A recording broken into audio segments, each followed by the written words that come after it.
This is a basic core stability exercise. People think of their core as something that needs to be strengthened, but there's two parts to the core, and one is neurologic. The nervous system needs to drive the core to stabilize people against gravity to get us through normal daily emotions. And the very basic rolling pattern is something that's inbred in us. If you look back into infancy, it's one of the first movement patterns that an infant will do. We don't teach them.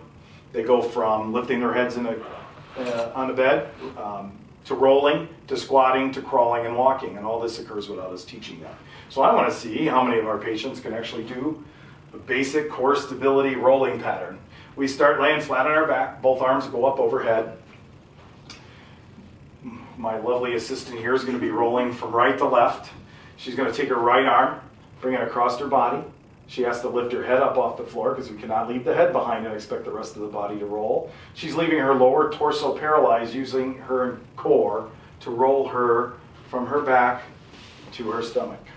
We are then going to repeat that exercise, and we're going to go from front to back. The arm comes backwards.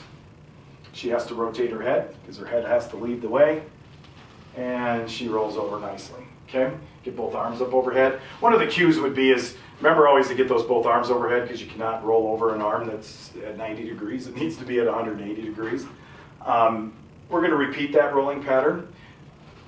I'm going to have you start, lift your head, and we can see right about here is where Sierra gets stuck. I'm going to have her push a little bit of pressure through her right heel.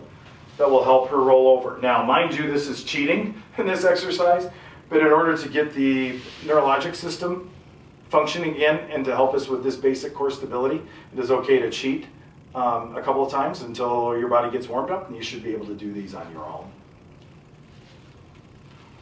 And we'll show backwards. Now, this exercise does need to be repeated going from left to right as well.